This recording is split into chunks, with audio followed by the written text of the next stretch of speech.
They say when they investigate these incidents, it's due to friction.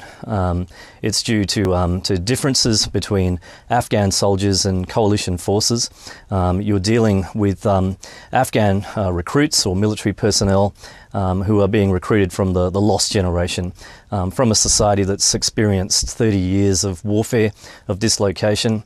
Unfortunately, when there are incidents, arguments, when there's tension, there is a recourse to violence.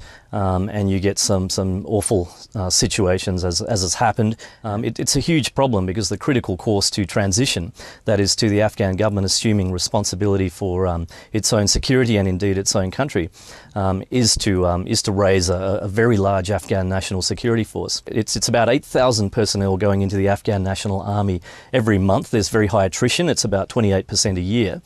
So to attain an end state of 352,000 soldiers and police, then perhaps there are certain elements getting in that are getting through the quite strict vetting procedures. But when you've got such a volume coming in, then it certainly can stretch the processes that you have in place. This particular incident happened in an area called Charmiston, which is on the eastern periphery of the Mirabad Valley that you may have heard of. It is a patrol base that is actually securing a rat line.